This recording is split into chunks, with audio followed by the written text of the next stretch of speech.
Bab 38.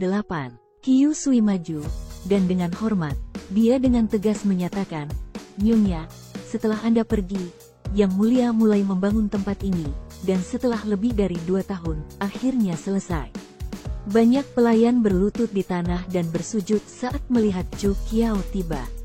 Chu Qiao berjalan bersama, hanya untuk melihat bahwa istana dibangun menggunakan kayu cendana, dan pencahayaan dikemas dalam kristal, dengan aroma yang memancar dari dinding. Gelombang kerudung tampak seperti laut, dan kristal besar tertanam di dinding, memancarkan cahaya redup seolah-olah itu adalah bulan di malam hari. Ada burung warna-warni yang diukir di pilar tengah, dihiasi bubuk emas, berkilauan di bawah cahaya lilin. Di sampingnya, ada gambar bunga yulan. Pajangannya mungkin telah dibasahi dengan minyak aroma yulan, karena aroma bunga tercium di area tersebut. Dia tiba-tiba teringat malam itu ketika dia dengan kekanak-kanakan merenggut hiasan kepala para pelayan dan memasukkannya bersama bunga ke kepalanya. "Saya dengan ini secara khusus memutuskan bahwa Anda, Nona Chu, atas ketekunan, kebijaksanaan, perilaku terhormat Anda, bersama dengan kebaikan dan kemurahan hati Anda, saya akan menganugerahkan gelar kepada Anda.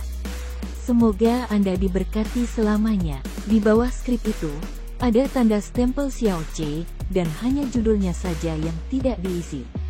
Sun Di berjalan, dan dengan tegas memberitahu, pada hari itu, Yang Mulia belum memutuskan judulnya. Bahkan setelah berdiskusi dengan orang lain berkali-kali, dan bahkan departemen seremonial mengirimkan beberapa saran, Yang Mulia masih tidak senang, dan akibatnya dibiarkan kosong. Siapa tahu, setelah menunda, dia kehilangan kesempatan selamanya.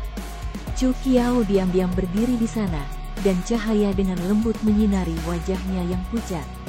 Menggigit bibirnya, jarinya memegang kertas itu dengan sekuat tenaga hingga buku jarinya pun memutih. Di dalam ruangan, ada segala macam mahar harta langka yang telah dia siapkan untuknya. Ternyata barang-barang itu sudah lama disimpan di sini. Kelenjar air matanya mulai menghangat saat alisnya berkerut. Suaranya dalam, dengan sedikit gemetar, saat dia dengan tenang berkata, "Karena aku belum diberi gelar, masalah itu akan dibiarkan begitu saja. Jangan diungkit lagi." Sun Di mengangguk. "Nyonya, kamu memang bijaksana.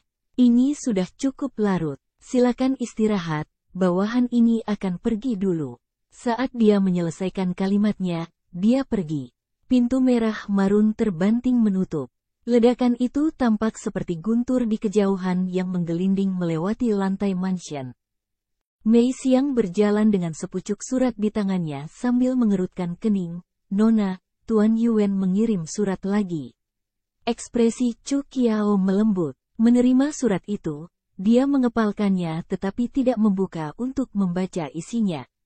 Keringat dingin di telapak tangannya membasahi surat itu, membuatnya sedikit lembab. Mei Xiang mengerutkan kening, dan mengingatkannya, "Nona, ini surat ke-9. Jika Anda tidak membalas, Tuan Yuan akan khawatir." Diam-diam duduk di sana, Chu Qiao tidak menanggapi. Matanya menatap cahaya lilin di dekat jendela, seolah-olah pikirannya melamun. Yan Bei dan Kekaisaran Wei melanjutkan pertempuran mereka. Di bawah Yan Mingpas, sudah ada 4 pertempuran. Garis depan terbentang sampai ke sisi selatan Tanah Batuha. Bersama dengan keluargamu di Lingnan, dan Tuan Muda Jing, Jing Han, Yuan yang telah memimpin seluruh kekuatan pasukan Barat Daya. Mereka berdiri melawan pasukan utara Yuan Yu dan Yuan Che di Menara Phoenix. Situasi di Wei sangat tidak stabil, seolah-olah segalanya bisa berantakan kapan saja. Kaisar sudah terlalu lama sakit, dan sudah tidak hadir di pengadilan selama lebih dari 1 tahun. Wei Guang mengklaim bahwa dia juga sakit, dan menjauh dari pusat perhatian politik. Siapa yang tahu apa yang direncanakan oleh rubah tua yang licik ini? Pada saat ini, seluruh pemandangan di Kekaisaran Wei seperti sekaleng mesiu. Saat seseorang menyerang bahkan satu korek api, itu akan meledak menjadi bola api kekacauan. Poin ini adalah sesuatu yang bahkan dia bisa mengerti. Bagaimana mungkin dia tidak? Mei Xiang tidak bisa tidak bertanya, "Nona, apa yang kita lakukan sekarang?" Penglihatan Chu Qiao tertuju padanya, dengan tatapan beku. Perlahan, dan dengan dingin, Chu Qiao hanya mengeluarkan satu kata, "Tunggu." Upacara suksesi kaisar baru akan diadakan keesokan harinya. Di istana raksasa, seorang anak muda sedang duduk di singgasana naga besar. Di balik cadar yang terletak di belakang singgasana itu, ada dua wanita berpakaian rapi. Mereka adalah ibu dari kaisar, Permaisuri Yuan, dan Permaisuri Mulia Zan. Di istana yang luas, Zan Ziyu, sebagai Raja Sezeng, duduk dengan tenang, dengan sosoknya yang menyebabkan tekanan. Pakaian hitam legamnya disulam dengan 6 naga, dan bibirnya melengkung membentuk senyuman yang hampir tidak terdeteksi, sangat percaya diri.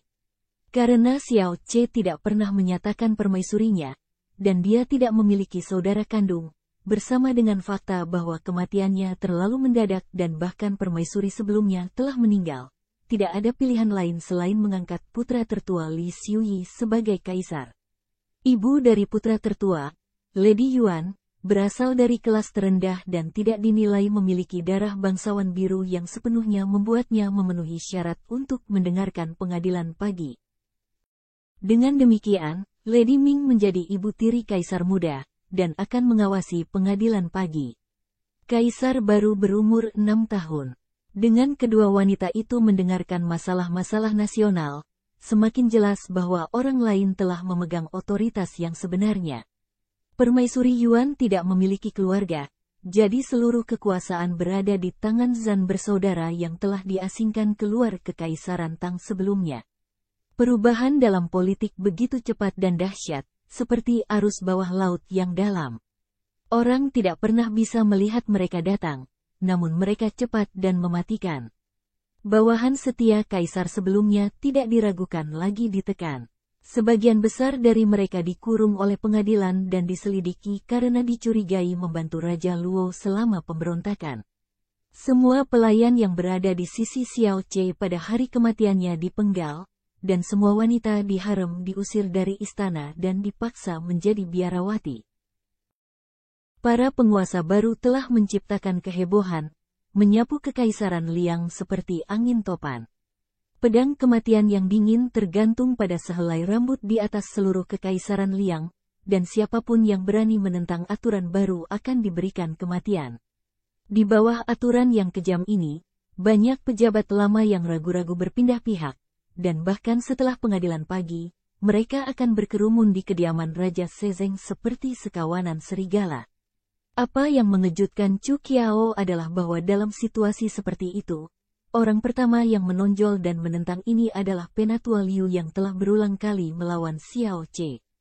Pada tanggal 1 September di depan gerbang istana Jinwu, Penatua Liu memarahi bahwa Zan bersaudara adalah orang-orang yang telah mengatur segalanya, dan pembunuhan pertama penuh dengan hal-hal yang mencurigakan. Zan Ziyu, Zan Ziming adalah pengkhianat yang pantas mati. Setelah mengatakan itu, dia membanting dirinya ke pedang penjaga mereka sambil meneriakkan nama Kaisar Xiao Ce. Dengan itu, dia mati di tempat. Zan Ziyu sedang duduk di kereta dan bahkan tidak muncul sekalipun. Hanya ketika tubuh Eider Liu telah dibawa pergi, dia keluar. Dia membuang sejumlah uang dan memberitahu kerabat Penatua Liu untuk menggunakan uang itu untuk pemakamannya. Chu Qiao sedang makan ketika dia mendengar pemberitahuan itu. Pingan telah memberitahunya informasi ini dengan hati-hati, dan bahkan kemudian, mendengar itu, tangan Chu Qiao gemetar sangat keras hingga setengah dari supnya tumpah dari sendoknya. Setelah itu, dia memikirkan kejadian itu untuk waktu yang lama. Setelah insiden tentang Penatua Liu tersebar ke seluruh kekaisaran Tang, terjadi pergolakan besar. Semua jenis sarjana berkumpul di Tangjing. Para akademisi yang marah menulis esai panjang dan itu telah menyebar ke dalam istana meminta Departemen Penegak Hukum untuk menyelidiki insiden tersebut dengan benar. 2 hari kemudian, Zan Ziyu memulai penindasannya yang kejam terhadap para cendekiawan itu. Sejenak penjara itu dipenuhi orang-orang yang berteriak-teriak marah. Pengawas penjara mengerutkan kening saat dia bertanya pada Zhan Ziyu tentang apa yang harus dilakukan. Raja Muda Sezeng dengan santai meninggalkan kalimat, apakah masih ada tempat di Bukit Huangquan di luar kota? Pengawas itu merasa merinding. Bukit Huangquan adalah kuburan massal, jadi dia secara alami mengerti apa yang dimaksud oleh Raja Sezeng muda ini. Pada sore hari di hari yang sama, penjara tersebut secara tidak sengaja terbakar, dan para tahanan di dalamnya sebagian besar terluka atau terbunuh, berubah menjadi tubuh yang telah gosong. Mayat-mayat itu dibuang sembarangan ke kuburan massal tanpa ada penutup dari unsur-unsurnya, berubah menjadi makanan binatang buas. Penjara mengakhiri insiden tersebut dengan menyerahkan 2 sipir penjara yang mabuk saat bertugas. Tanggal 27 September jauh memasuki musim gugur, dan itu adalah hari yang berangin. Pengadilan pagi hari ini sedikit berbeda dari biasanya, dan ditangani sepenuhnya oleh Raja Sezeng, Zhan Ziyu. Hanya ada Zhan Ziming di belakang tirai yang mendengarkan juga. Para dokter kekaisaran mengatakan bahwa kaisar masuk angin, dan ibunya merawat kaisar, dan juga akan absen. Sebelum orang banyak sempat bereaksi, ada singgasana emas yang diangkat dari belakang istana utama. Ada ukiran naga di kursi, dan dengan 9 ekor berkibar dengan keagungan, itu semegah tahta kaisar. Utusan yang biasanya membaca keputusan kerajaan memuji Zhan Ziyu tanpa rasa malu, sebelum meraih keputusan kerajaan dan mengumumkan bahwa kursi itu diperintahkan oleh kaisar sendiri, dan mengingat konstitusi Zhan Ziyu yang lemah, kaisar berharap agar Zhan Ziyu dapat melakukannya. Tidak hanya itu, istana Lingxiao yang terletak di dalam istana Jinwu akan diberikan kepada Raja Sezeng untuk mengurangi waktu perjalanan setiap harinya. Zhan Ziyu tampaknya enggan menerima kehormatan ini, tetapi setelah kerumunan meyakinkannya untuk beberapa saat, dia duduk di singgasana baru. Sepintas, sulit untuk mengetahui kursi mana yang merupakan singgasana sebenarnya. Pada malam itu, setelah Chu Qiao meletakkan surat yang baru saja dia baca, dia menghela nafas sebelum memberitahu Taiyu, kembalilah dan jaga kaisar. Waktunya sudah dekat. Di tengah malam 3 hari kemudian, hiruk-pikuk yang keras meletus di istana Jinwu. Mereka yang tertidur lelap dibangunkan dengan kasar, ketika para pejabat dan warga sipil bergegas keluar dari rumah mereka dan melihat asal kebisingan.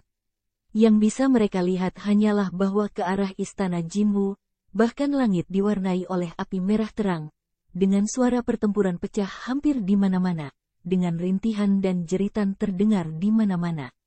Pada saat itu, semua orang tercengang. Beberapa pria pengecut dengan cepat membawa keluarga mereka ke rumah mereka dan menutup semua pintu dan jendela mereka rapat-rapat karena takut terjebak dalam konflik. Satu-satunya yang tersisa menonton adalah beberapa pejabat yang menatap istana dan bergumam, sepertinya kekuasaan akan berpindah tangan lagi. Pada tengah malam, gerbang istana telah dibuka. Dengan jubah darah, Lu Yunxi bergegas keluar dengan 3.000 prajurit elitnya, dan memberitahu Chu Qiao yang berdiri di depan gerbang Tayan, "Nyonya, kami telah mengambil alih istana Lingxiao." Di bawah latar belakang langit yang gelap gulita, pakaian marun gelap Chu Qiao tampak menyatu dengan malam. Di pakaiannya, ada sulaman emas dari bebek Mandarin, dan kulitnya yang seperti letih menonjol dalam kegelapan jet, wajahnya yang cantik bersinar menembus kabut malam seperti mercusuar. Di belakangnya, ada 10.000 tentara Siuli yang kuat. Benar-benar tenang, He Xiao duduk di atas kuda perangnya dan dijaga di sisinya. Bendera putih dengan awan merah di atasnya berkibar tinggi di atas kepala semua orang. Awan hujan menjulang di atas kepala semua orang, menutupi cahaya lain dari bulan dan bintang. Bahkan ketika cahaya hangat dari obor menyinari wajah Chu Qiao, dia tampak seperti pedang tanpa emosi, siap menyerang. "Masuk!" Suara dinginnya terdengar lembut, namun tegas dan menembus telinga semua orang. Saat angin bertiup kencang, itu membuat pakaian Chu Qiao berkibar. Mengangkat dagunya yang tajam, Chu Qiao menyipitkan mata saat dia dengan ringan menepuk perut kudanya dengan kakinya, memberi isyarat agar kuda itu memasuki istana keagungan. Saat penjaga terakhir istana Xiaolin jatuh, neraka di istana barat telah padam. Du Ping'an memimpin sekelompok tentara, dengan pancaran tekad bersinar di matanya. Seolah-olah dalam satu malam ini dia telah dewasa sebagai seorang pria. Dengan semua pasukannya terkonsolidasi, lebih dari 10.000 tentara berdiri di belakang Chu Qiao. Dengan obor mereka yang terang menerangi seluruh langit, bersama dengan tubuh yang tak terhitung jumlahnya yang mengotori istana yang luar biasa itu. Kuda Chu Qiao berlari menaiki tangga Pualam Putih. Spanduk yang menunjukkan bahwa ini adalah kediaman Raja Sezeng, sesuatu yang orang normal bahkan tidak berani melihatnya, dihancurkan ke tanah dan dengan injak-injak terdengar suara renyah yang pecah menjadi jutaan bagian. Seorang pelayan yang pandai mengamati melangkah dan dengan keras memanggilnya dan menyambut Marsal Agung ini. Melihatnya, Chu Qiao menginjak punggungnya tanpa keberatan, menggunakan dia sebagai langkah untuk turun dari kuda saat dia berjalan menuju istana. Pintu istana tiba-tiba terbuka saat dia disambut dengan gelombang angin dingin yang diresapi dupa, membuat jubah merah marunnya berkibar tertiup angin. Pedangnya yang tergantung di pinggang berkilauan dengan rasa dingin yang mematikan yang sepertinya menembus jauh ke dalam hati musuhnya. Di aula kosong, Zhan Ziyu duduk sendirian, dan mereka berdua seperti kembali ke hari-hari ketika pria berbaju hijau duduk di kursi roda kayu sambil menghadapi deburan ombak sungai. Dia masih bisa mengingat dengan jelas matanya yang jernih dan suaranya yang dalam ketika dia bertanya, "Siapa di sana?"